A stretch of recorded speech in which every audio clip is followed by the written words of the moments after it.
Welcome back to Ian Strung Out Guitars, and as of like 3 a.m. I finished installing, leveling, and crowning Joe's Jescar silver nickel jumbo frets from CB Goody. He ships quick. Thank you, much appreciated.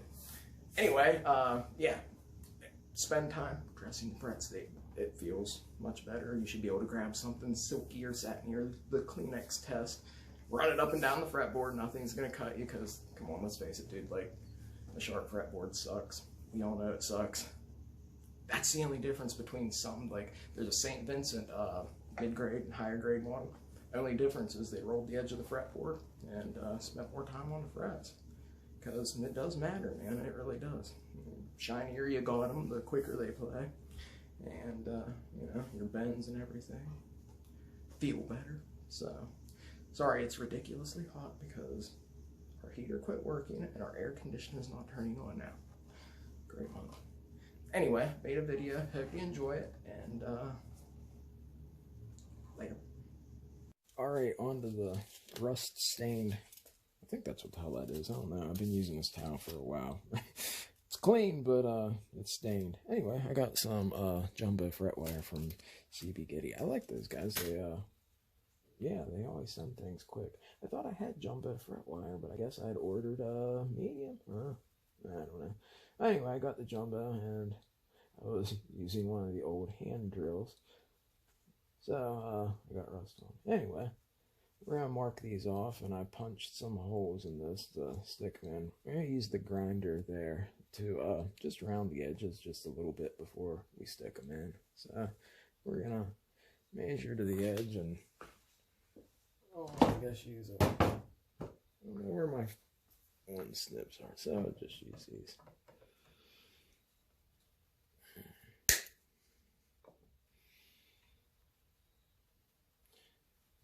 And we're going to round those edges over.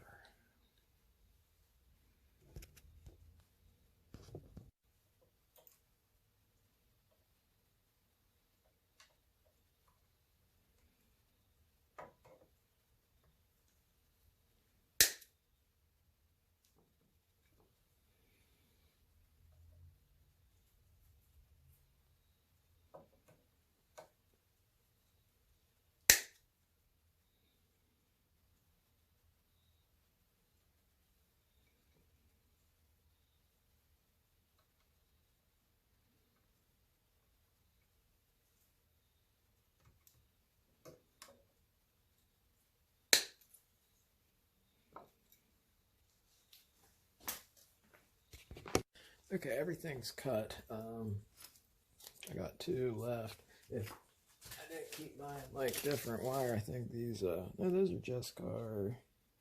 That's medium. That's jumbo. That's gold. These are Jescar Eva. I really dig them. I put Dunlop in the other ones. They're expensive, but I mean, they're nice. I dig them. I always save these because those like Strat kind of guitars that I made, like the 80s ones, yeah, they're good for like the 25th through 27th fret. Anyway, I'm going to put all these in the slot holder thingy there that I punched out with a hand drill because my mom was on the phone with me. It's been a rough month. She does the Renaissance fairs, and I have to cut everything out. Julia sews for her too. And it's really busy. Our heater quit working. Our hot water tank broke. Goddamn rough month. My finger's better though. I got rust on my hand. Okay, we have like a really old grinder here. Actually, it's homemade. A lot of the tools in here are. Anyway, a lot of people ask me what I'm going to do with them. A lot I'm going to keep. Maybe I'll make a guitar with all hand tools from the turn of the century. Nothing's newer than, shit, the 70s in here. Anyway, if you don't have flush, you know, cut nippers, you can make them by grinding this, which I might do here in a minute. But all you gotta do is take the corner off. We just don't want it sticking out. Just a little bit. Yeah, they end up getting stuck in your shoes. Your wife will yell at you and stuff because they'll scratch the floor. But anyway, you can take the grinder. Damn, And yeah, just round it over so you don't have to do it with a file. Not all of it anyway.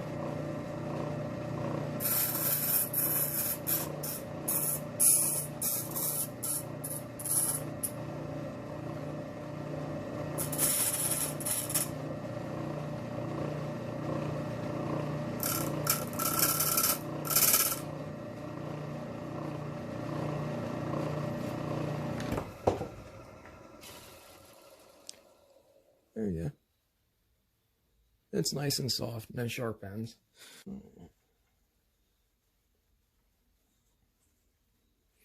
Yeah, you can hammer them in or, use an arbor press.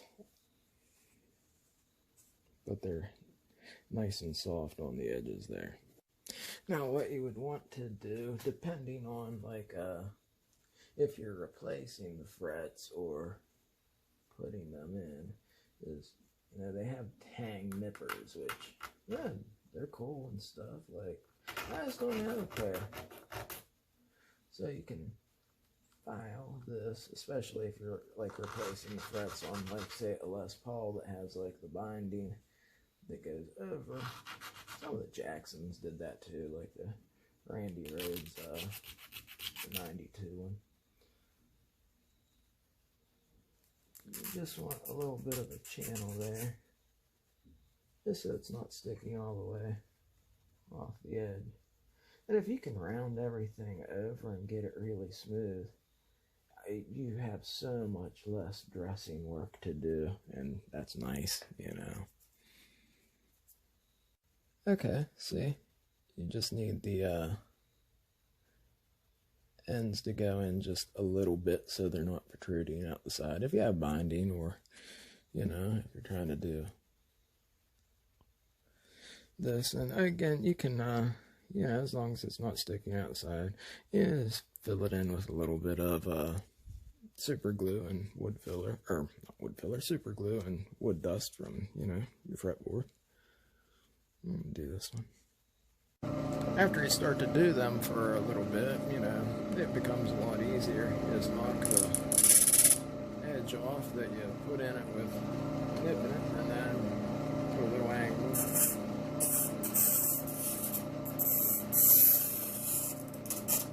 And roll it.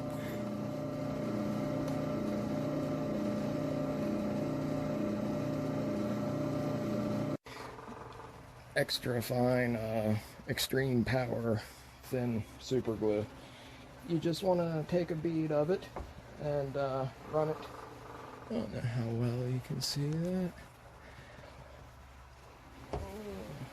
There you go. Just run just a little bit. Right down the center. Not too much. You don't need too much. Now we've eliminated a lot of fret work by using the grinder, so make sure you got everything lined up. If you don't have an arbor press, you can rig up a contraption like this, and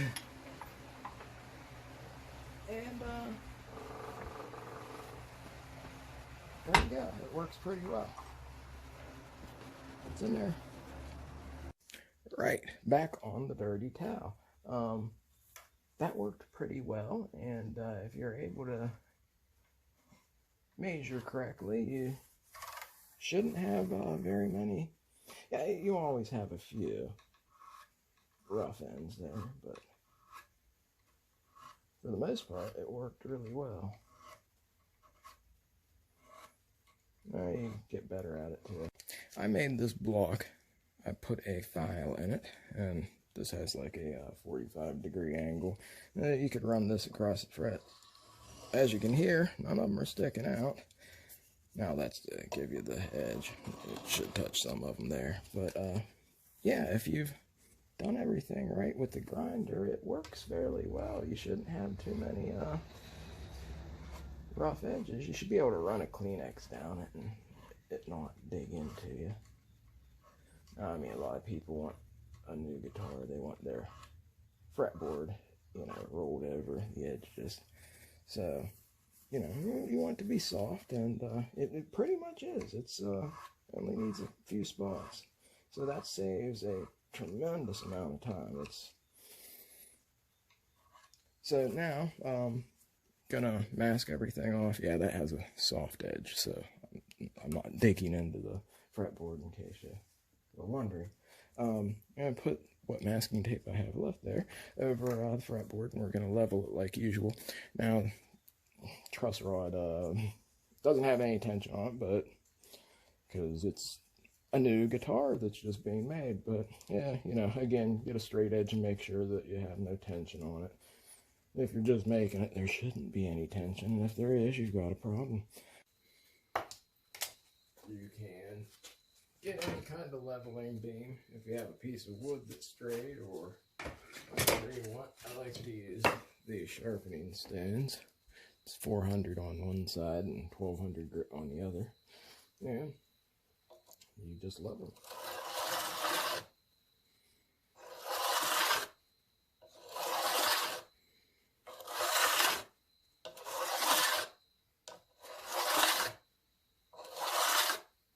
I got a purple and a chartreuse marker that Julian had. I'm not sure which one sticks out better. Let's see. It's purple. Oh yeah, the chartreuse one does more. So yeah, just run this across the top. Kind of like just scratching a pencil across, you know, a piece of wood that you're gonna plane down. Speaking of planes, my friend Scott just handed me a old Bailey number 6, like a Stanley number 6 plane. It's all rusty, needs fixed, but it's a nice plane. Alright, once you're done leveling everything, what you want to do is, you know, put a mark, you know, grab your marker, put another line on top of the fret you want to crown. And the way it works is, I drew it over there before, but I think it's covered in tight bond. Your fret is originally shaped like that. Whenever you level it, it's, you know, you're knocking the top of it off. Now, I mean, I've played like some Martins. There's some frets that are supposed to be flat. Is it a big deal? No, it really isn't. It just plays better if it's not. So what you want to do is, you know, reshape it. Like there are some Parkers, and there's a couple other that like have like triangle frets, like points. I've never played them. The Nightfly is really awesome, but the problem with them are like the fiberglass fretboard, the frets don't have a tang that pushes into the fretboard. Like it's just glue. That's cut off. It's glued like right on. If you're gonna leave it set around for a couple years or so, like a lot of times people find that they have just fallen off and they have to buy more and glue it back on. Anyway, this is a concave foul with it makes a round edge there, re-rounds everything. You don't need one of these. You can do it with a regular foul.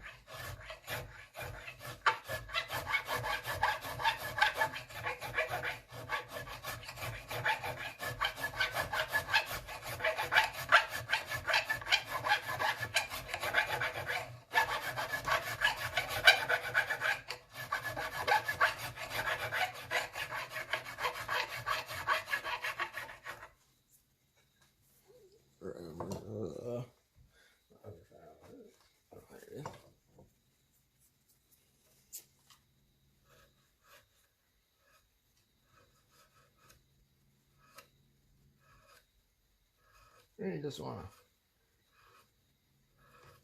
keep that purple wedge up there, keep the top, and just round it over.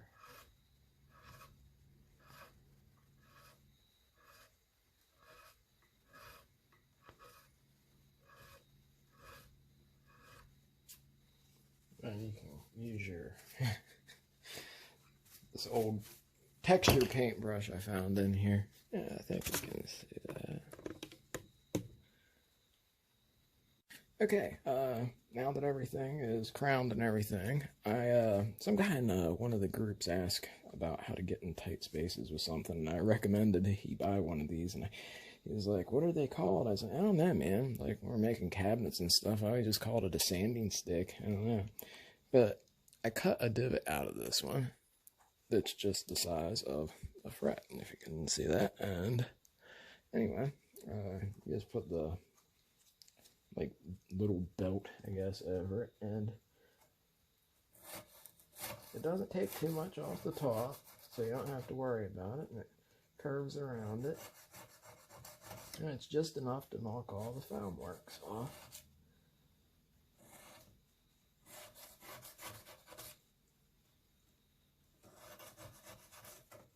Makes things a lot easier, because nobody likes doing a fret job, man.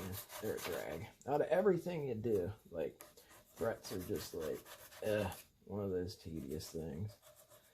Like, I hear people say they like to carve the necks and stuff, and, you know, they cut a body out, but nobody goes, oh man, like, I can't wait to level fret.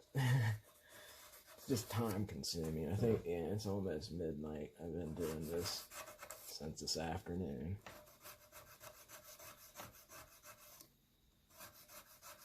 It's probably the most unfun part.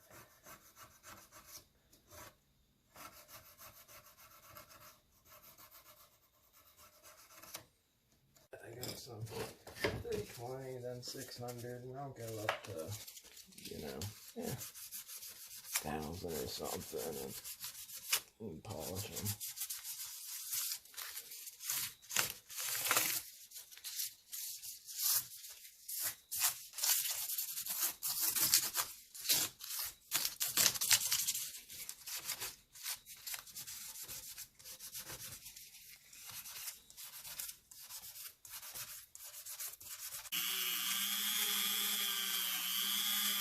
Oh, I'm just using, I got a couple different types of metal polish. I can't say like, wow, this one's better than that one. There's this one that's, oh shit, I have to look at the name. This is like Lyman.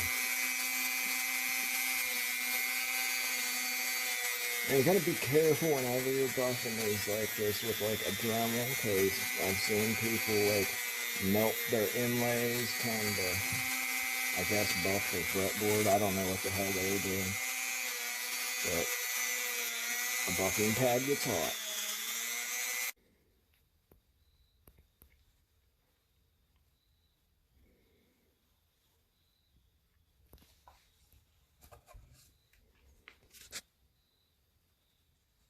Alright, onto the rust stained, I think that's what the hell that is. I don't know. I've been using this towel for a while. It's clean, but it's stained. Anyway, I got some jumbo fret wire from CB Giddy. I like those guys. They yeah, they always send things quick. I thought I had jumbo fret wire, but I guess I had ordered medium. I don't know. Anyway, I got the jumbo, and I was using one of the old hand drills.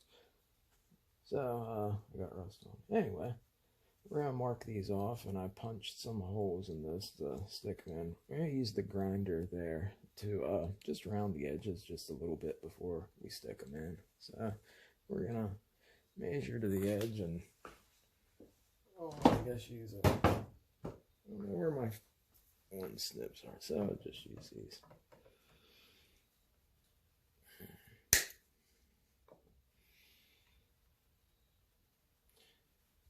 And we're going to round those edges over. One last thing before you go. Since last time you saw it, I reshaped the heel. I'd love to say that, oh, well, you know what?